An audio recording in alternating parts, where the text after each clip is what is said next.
చిలకలగూడ జలమండలి కార్యాలయం ఎదుట BJP corporator Supriya Naveen Goud నిరసన దీక్ష చేపట్టారు. ముషీరాబాద్లో నెలకొన్న డ్రైనేజీ సమస్యలు పరిష్కరించాలని ఆమె డిమాండ్ చేశారు. జాంభవి నగర్లో డ్రైనేజీ పైప్లైన్ నిర్మాణానికి నిధులు కేటాయించి 6 నెలలు గడుస్తున్నా ఇప్పటికీ పనులు ప్రారంభించలేదని తెలిపారు. పనులు ప్రారంభించాలని అధికారులు విన్నవించిన ప్రతిపక్ష పార్టీ కార్పొరేటర్ అనే ఉద్దేశంతోనే పట్టించుకోవడం లేదన్నారు.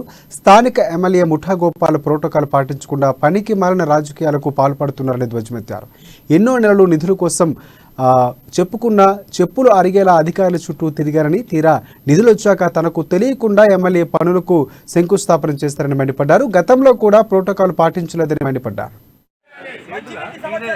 ఈ రోజు వాటర్ వర్క్స్ డిపార్ట్మెంట్ లో నిరాహార దీక్ష చేపడం జరిగింది. మరి జాంబవి నగర్ లో మాకు 6 నెలల నుంచి పైప్ లైన్ వచ్చినా గానీ pipe line sewerage lines sanction అయ్యడం జరిగింది. ఆ సివరేజ్ లైన్ శాంక్షన్ అయినా గానీ పైప్ లైన్స్ రావడం జరగలేదు. ఎందుకు నిర్లక్ష్యం చేసిరని మేము అధికారులను నిలదీయడం జరిగింది. దీనిపైన ఎన్నిసార్లు మేము మేనేజర్ ని ఫాలో అప్ చేయడం కూడా జరిగింది. ఎప్పుడు వస్తాయని కూడా మేము అడగడం జరిగింది. ఆయన వస్తున్నాయని చెప్పడం జరిగింది, కానీ అది రాలేదు. మొన్న కూడా ఒక షేరెల్లి గల్లీలో కూడా ఇనాగ్రేషన్ చేసేసారు. అసలు ప్రోటోకాల్ అనేది పాటిస్తలేరు. ఎక్కడ చూసినా ఎమ్మెల్యే గారు మరి ఎందుకు అంత భయపడుతున్నారు? కార్పొరేటర్ తో అంత భయపడడం ఎందుకు జరుగుతుంది? ఎక్కడ చూసినా హైజాక్ చేస్తారు. ఎక్కడ మేము వెళ్తే ఎక్కడ వర్క్ చేస్తే అక్కడ మీరు అంటే మేము చేసే అభివృద్ధి పనులను మీరు ఓరో లేక ఇట్లా ఎందుకు చిల్లర రాజకీయాలు చేస్తారో మాకు అస్సలు అర్థమవుతుంది. కానీ దీనిపైన మేము తీవ్రంగా ఖండిస్తున్నాము.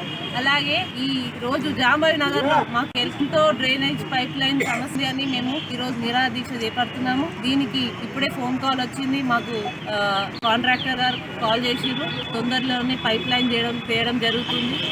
పైప్ లైన్స్ ఏ ఏరియాలో పెట్టి మేము మీకు ఫోటో పెడతాం మేడం, మీరు తొందరగా నిరాహార దీక్ష తొందరగా డిస్కస్ చేయండి అని చెప్పడం జరిగింది. సో మేము దీన్ని వారు తెచ్చేదాకా కూడా మేము ఇది కంటిన్యూ చేస్తూనే ఉంటాం.